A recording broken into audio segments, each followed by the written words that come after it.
നമ്മുടെ ഈ ലോകത്ത് സസ്യങ്ങൾ, മരങ്ങളും നമുക്ക് ചുറ്റും കാണുന്ന ചെറിയ ചെടികളും എല്ലാം ഉൾപ്പെടെ ഏകദേശം 4 ലക്ഷത്തോളം വർഗ്ഗങ്ങളുണ്ടെന്നാണ് കണക്കാക്കപ്പെടുന്നത്.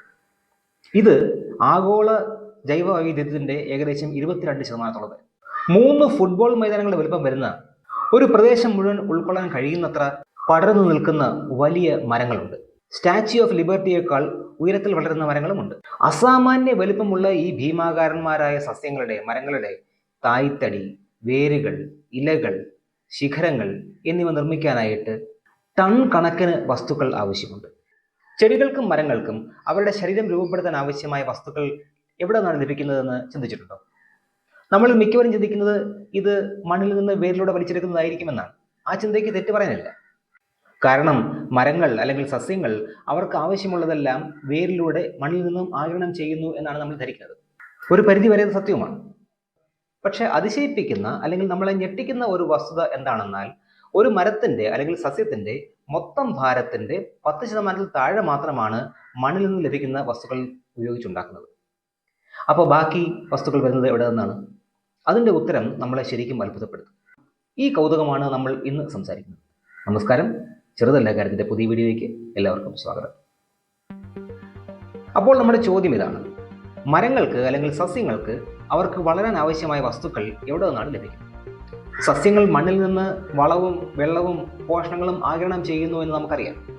ഈ പോഷണങ്ങളെ മാക്രോ ന്യൂട്രിയന്റുകൾ എന്നും മൈക്രോ ന്യൂട്രിയന്റുകൾ എന്നും രണ്ടായിട്ട് തരംതിരിച്ചിട്ടുണ്ട്. സസ്യ വളർച്ചയ്ക്ക് അത്യാവശ്യം വേണ്ടുന്നതായ, അതും വലിയ അളവിൽ ലഭിക്കേണ്ടുന്നതുമായ ധാതുക്കളെയാണ് മാക്രോ ന്യൂട്രിയന്റുകൾ എന്ന് വിളിക്കുന്നത്. നൈട്രജൻ, ഫോസ്ഫറസ്, പൊട്ടാസ്യം, ഇത് മൂന്നും മാക്രോ ന്യൂട്രിയന്റുകളാണ്.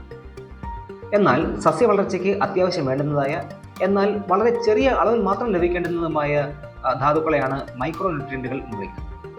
ഇരുമ്പ്, മാഗ്നീസ്, zinc, molybdenum, copper, magnesium, boron തുടങ്ങിയവയെല്ലാം മൈക്രോ ന്യൂട്രിയന്റുകൾക്ക് ഉദാഹരണമാണ്. എന്നാൽ ഇവിടെ വളരെ കൗതുകകരമായ ഒരു സംഗതിയുണ്ട്. നമ്മൾ പറഞ്ഞ മാക്രോ, മൈക്രോ ന്യൂട്രിയന്റുകൾ എല്ലാം ചേർത്താലും അവ ഒരു സസ്യത്തിന്റെ അല്ലെങ്കിൽ മരത്തിന്റെ മൊത്തം ഭാരത്തിന്റെ 5% താഴെ മാത്രമേ വരൂ. അപ്പോൾ ബാക്കി 95%? ഒരു സസ്യത്തിന്റെ അല്ലെങ്കിൽ വൃക്ഷത്തിന്റെ മൊത്തം ഭാരത്തിന്റെ 95%വും കാർബൺ, ഓക്സിജൻ, ഹൈഡ്രജൻ എന്നീ മൂലകങ്ങൾ ഉപയോഗിച്ചാണ് നിർമ്മിക്കപ്പെട്ടിരിക്കുന്നത്. ഒരു വൃക്ഷത്തിന്റെ പ്രധാന ഭാഗങ്ങളായ അതിൻ്റെ തായ്തടി അല്ലെങ്കിൽ പ്രധാന കാണ്ഡം, വേരുകൾ, ശാഖകൾ, ഇലകൾ എന്നിവയെല്ലാം പ്രാഥമികമായി ഈ 3 മൂലകങ്ങൾ കൊണ്ടാണ് ഉണ്ടാക്കപ്പെട്ടിരിക്കുന്നത്. നമ്മൾ പറഞ്ഞ ഒരു വൃക്ഷത്തിന്റെ മൊത്തം ഭാരത്തിന്റെ 95%-ൽ കാർബൺ, ഓക്സിജൻ, ഹൈഡ്രജൻ എന്നിവയുടെ ശതമാന കണക്ക് നോക്കുകയാണെങ്കിൽ 45% കാർബൺ, മറ്റൊരു 45% ഓക്സിജൻ, വെറും 5% മാത്രമാണ് ഹൈഡ്രജൻ ഉൾക്കൊള്ളുന്നത്. ഇനി സസ്യങ്ങൾക്ക് കാർബണും ഓക്സിജനും എവിടെ നിന്നാണ് ലഭിക്കുന്നത്? ഉത്തരം നമുക്കറിയാം, നമുക്ക് ചുറ്റുമുള്ള വായുവിൽ നിന്ന്.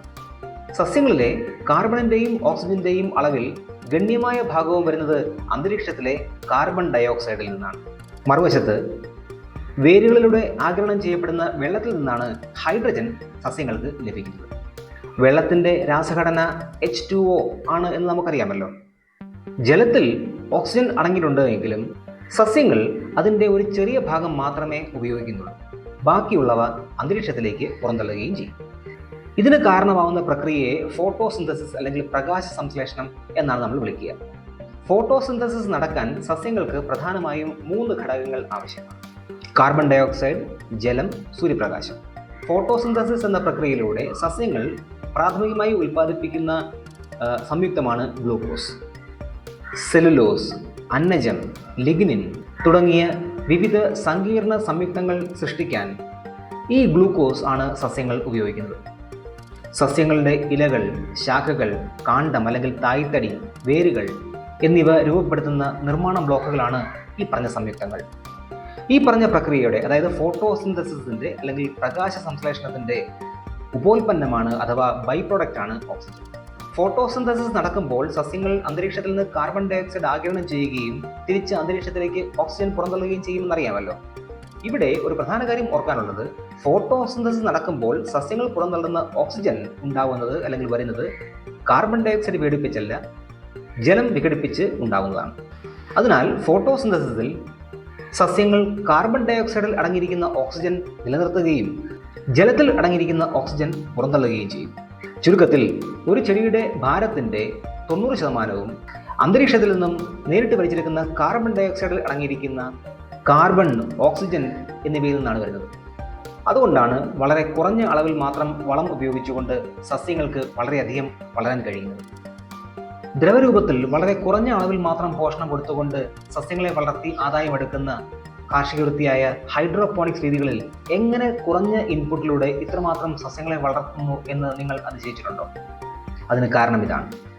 ഒരു സസ്യം നിർമ്മിക്കപ്പെട്ടിരിക്കുന്ന നിർമ്മാണ വസ്തുക്കളിൽ ഭൂരിഭാഗവും വരുന്നത് അന്തരീക്ഷത്തിൽ നിന്നാണ് എന്ന് മനസ്സിലാക്കുമ്പോൾ നമ്മുടെ ആ ചോദ്യത്തിനും ഉത്തരമാവും.